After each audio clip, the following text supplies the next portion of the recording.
स्वागत है दोस्तों। इस सीरीज का एक और वीडियो आपके सामने आ चुका है। पेरिस ओलंपिक 2024 से रिलेटेड जितनी भी बातें हैं, हिस्ट्री, जियोग्राफी, सब मिला के अभी आपको एक वीडियो में 15 मिनट की जो सीरीज चल रही है उसमें मिल जाएगा। अब प्लेलिस्ट बनी हुई है। इसके फ़ायदे क्या हैं मैंने पहले और दूसरे वीडियो में बता रखे हैं, आप ज़रूर देखिए, आपके लिए बहुत ही ज़्यादा लाभदायक होने वाला है। तो पहला पॉइंट भाई साहब, पेरिस ओलंपिक जो 2024 हुआ वो कौन सा संस्करण था? तो 33 संस्करण था, 33वां इसमें पेरिस ओलंपिक हो रहा था पेरिस में, जो कि 24 जुलाई से लेकर 11 अगस्त तक चला। इसमें कुल खेल कौन कौन से शामिल थे? तो कुल खेल जो थे वो 32 खेल शामिल थे। हर क्वेश्चन बन सकता है आने वाले यूपी पीसीएस प्रीलिम्स और आरओ एआरओ के एग्ज़ाम में।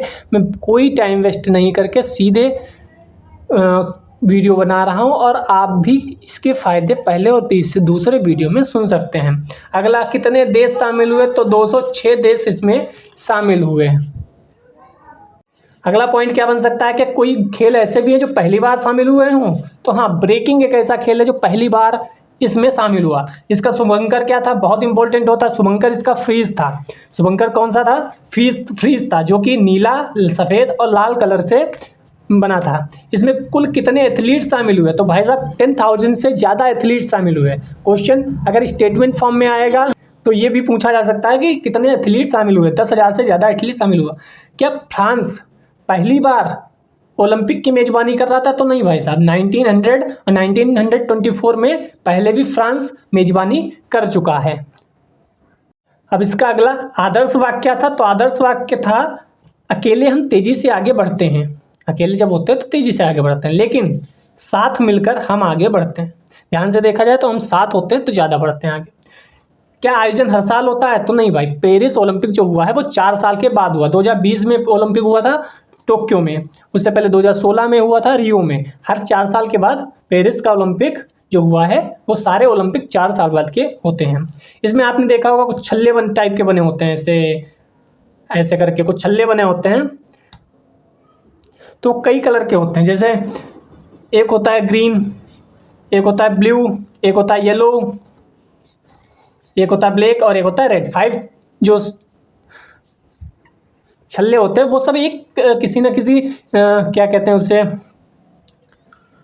महाद्वीप, कॉन्टिनेंट को दर्शाते हैं। तो ब्लू जो है वो यूरोप को दिखाता है, येलो का मतलब एशिया हो गया, ब्लैक अफ्रीका को शो करता है और ग्रीन ओशिनिया, ओशिनिया मतलब जो ऑस्ट्रेलिया के आसपास वाला क्षेत्र है उसे ओशिनिया महाद्वीप के नाम से जाना जाता है। और रेड जो है वो उत्तरी और दक्षिणी अमेरिका को माना जाता है। अब हम बात कर लेते हैं अंतर्राष्ट्रीय ओलंपिक समिति की। तो अंतर्राष्ट्रीय ओलंपिक समिति जो है वो कब बनी थी? 1894 में बनी थी।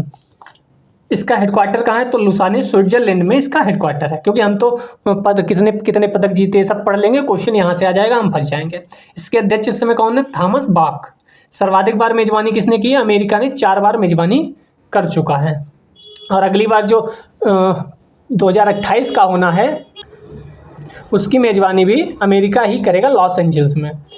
महिलाएं सबसे पहली बार 1900 से भाग लेना शुरू की थी महिलाओं ने। और इसका जो ओलंपिक दिवस है, जो कि दिवस आते हैं बहुत ज़्यादा, तो वो 23 जून को मनाया जाता है, जो कि 1948 से हम लगातार मना रहे हैं। अगले पॉइंट पे चलते हैं। क्या भारत ने हमेशा ओलंपिक में भाग लिया? तो नहीं भाई, 1904, 1908, 1912 में भाग भारत ने नहीं लिया था, पार्टिसिपेट नहीं किया था। अब हम बात करते हैं कि हमें जितने मेडल मिल चुके हैं वो कब कितने मेडल मिले, क्योंकि हिस्ट्री से भी क्वेश्चन आते रहते हैं। तो पुरुष हॉकी टीम जो है, जो कि हमारी हॉकी टीम हमेशा हमारा सर ऊंचा करती है, पुरुष हॉकी टीम जो कि हमारा हमेशा सर ऊंचा करती है, उसने गोल्ड कब कब जीता? तो 1928, 1932, 1936, 1948, 1952, 1980, 1956, 1964 में हॉकी टीम ने गोल्ड जीते हैं। 1960 में सिल्वर जीता था और 1968 में ब्रॉन्ज जीता। तो भाई पुरुष हॉकी टीम गोल्ड कितनी बार जीत चुकी है? देखो 1 2 3 4 5 6 7 8 8 बार गोल्ड जीत चुकी है। गोल्ड स्वर्ण पदक पुरुष हॉकी टीम, कितनी बड़ी बात है। दूसरा, हम 1972 और 1996 में लिएंडर पेस साहब ने टेनिस में कांस्य जीते हैं दोनों साल, 1972, 1996। फिर 2000 में क्या हुआ, 2000 में कर्णम मल्लेश्वरी जिन्हें कांस्य जीता था भारोत्तोलन में। इसी क्रम में आगे बढ़ेंगे 2004, तो 2004 में राज्यवर्धन सिंह राठौर जी ने रजत पदक जीता था निशानेबाजी में। इसी क्रम में जब आगे बढ़ेंगे तो 2008 आएगा। 2008 में हमारे पास 3 पदक आए थे, एक स्वर्ण आया था, एक कांस्य आया था, एक और कांस्य, यानी एक स्वर्ण 2 कांस्य आए थे, जिसमें अभिनव बिंद्रा जी ने एक स्वर्ण, विजेंदर जी ने कांस्य, सुशील जी ने कांस्य जीता था। इसी क्रम में जब आगे 2012 आया तो एकदम से हमारी थोड़ी सी किस्मत जागी और हम 6 पदक जीतने में कामयाब हुए, जिसमें 2 रजत और 4 कांस्य हुआ करते थे। तो 2008 में 3 पदक आए, लेकिन अगर ध्यान से देखें तो 2012 में 6 पदक आए। 2016 जो रियो में हुआ था उसमें 2 पदक जीते। तो 2012 में बढ़िया परफॉर्मेंस हुई, 2016 में थोड़ा सा हम लोग नीचे रह गए। जो 2 पदक जीते उसमें पीवी सिंधु जी रजत और साक्षी मलिक जी कांस्य जीत कर लाए थे। अब ये हो सकता है एक तरफ ईयर दे दे, दूसरी तरफ कितने पदक उस साल जीते गए ये दे दे और आपसे मैचिंग खेल ले आयोग, जो कि बहुत ज़्यादा क्वेश्चन में वो ऐसा करता है कि एक तरफ ईयर दे दिया, दूसरी तरफ कितने पदक जीते उस साल वो दे दिया, या एक तरफ किताबें दे देता है, दूसरी तरफ उस किताबों के लेखकों के नाम दे देता है और आपसे मैचिंग मिलान करने को खेल लेता है।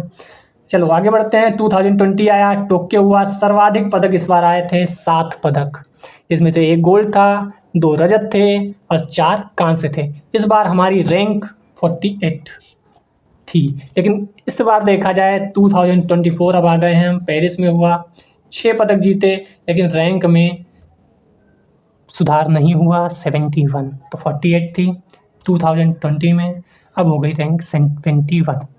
इसमें 7 पदक थे, यहाँ 6 पदक हैं। 1 गोल्ड भी था 2020 में जो नीरज चोपड़ा जी लेकर आए थे।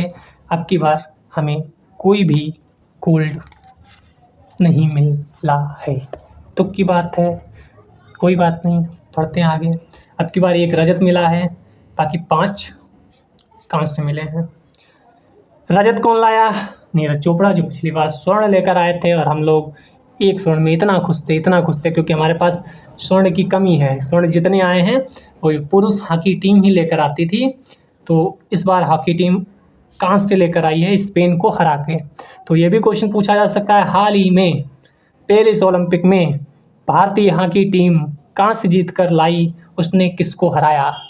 4 ऑप्शन होंगे, अर्जेंटीना, स्पेन, अमेरिका, चीन। आपको पता होना चाहिए हॉकी टीम ने स्पेन को हराया। 1 कांस्य अमन सहरावत जी जीत कर लाए 57 केजी में। अमन सहरावत जी के नाम ये भी है कि वो सबसे कम उम्र के पदक जीतने वाले व्यक्ति हैं। स्वप्निल कुसाले जी का कांस्य जीत कर लाए, और रजत तो नीरज चोपड़ा भाला फेंक में लेकर आए ही हैं। एक और नाम इस बार चर्चा में रहा जिन्होंने पहला पदक हमारे भारत को दिलाया, जिनका नाम है मनु भाकर शूटिंग में, और उनके नाम एक और रिकॉर्ड जुड़ गया, प्रथम भारतीय महिला जो 1 ओलंपिक में 2 पदक जीत कर लाई। स्वर्ण भी कभी कोई ना कोई ऐसी महिला होगी जो हमारे देश के लिए 2 स्वर्ण भी एक ओलंपिक में जीत कर लाएंगे। हो सकता है अगली ही ओलंपिक में मनु भाकर ही होगा, जो मेरे मुंह से निकल गया। हो सकता है माँ सरस्वती विराजमान हो, अगली बार हमें 2 स्वर्ण मनु भाकर जी ला कर दें और हमारा देश गौरवान्वित हो कि ऐसी महिलाएं, ऐसी कन्याएं, ऐसी युवतियां हमारे यहाँ हैं जो भारत का झंडा हमेशा ओलंपिक में फहराती हैं, चाहे वो ऊपर हमारी पीवी सिंधु हों, साक्षी मलिक हों, कर्णम मल्लेश्वरी हों या मनु भाकर हों। लेकिन कांस्य मनु भाकर जी के साथ सर्वजोत सिंह जी भी शूटिंग में जीत कर लाए। ऐसा ना हो कि हम महिलाओं, युवतियों, कन्याओं की बात करते हुए पुरुष को तरजीह देना भूल जाएं, तो यह भी नाइंसाफ़ी होगी। तो मनु भाकर जी 1 कांस्य लेकर आई थी स्वयं के उस पर, और 1 कांस्य मनु भाकर और सर्वजोत सिंह जी दोनों मिलकर लाए थे। एक चीज़ रह गई थी, वरना 1 कांस्य और मनु भाकर जीत कर ला सकते थे, लेकिन खुदा को, भगवान को, ईश्वर को कुछ और ही मंजूर था, इसलिए केवल मनु भाकर जी को 2 कांस्य से संतुष्ट होना पड़ा। कोई बात नहीं, हम अगली बार अमेरिका में, जैसे वो बोला गया था कि क्रिकेट में जय शाह जी ने कहा था कि हम अब की बार बारबाडोस में झंडा गाड़ के आएंगे, तो आज मैं ये कहता हूँ कि अगली बार अमेरिका में ही, जहाँ बारबाडोस अमेरिका में हम लोग झंडा गाड़ के आए हैं, वैसे ही इस बार आने वाले ओलंपिक में लॉस एंजल्स अमेरिका में ही हम इतने पदक लेकर आएंगे कि पूरा देश गौरवान्वित होगा। चलिए आगे बढ़ते हैं इसी क्रम में। अब तक भारत ने कुल कितने पदक जीते हैं? तो अभी तक जब से ओलंपिक में पार्टिसिपेट हमने किया है तब से अब तक हम 41 कुल पदक जीत चुके हैं। उसमें 10 गोल्ड हैं, 10 सिल्वर हैं और 21 यानी 21 ब्रॉन्ज मेडल हैं। अंतर्राष्ट्रीय ओलंपिक समिति की पहली भारतीय महिला सदस्य नीता अंबानी जी बनी हैं, ये भी इम्पोर्टेंट है। अगर देखा जाए भारतीय ओलंपिक परिषद, अगर अपनी भारतीय ओलंपिक परिषद की बात करें तो भारतीय ओलंपिक परिषद अपनी 1927 में बनी थी। इस समय वर्तमान में इसकी अध्यक्ष PT उषा जी हैं। अब काम की बात करते हैं कि 34वां संस्करण जो कि मैं अभी बात कर रहा था लॉस एंजल्स USA में होगा 2028 में। इसमें बहुत ज़्यादा निगाहें बहुत सारे हमारे एथलीट पे होंगी और हम बहुत अच्छा प्रदर्शन करेंगे, ये सच होगा।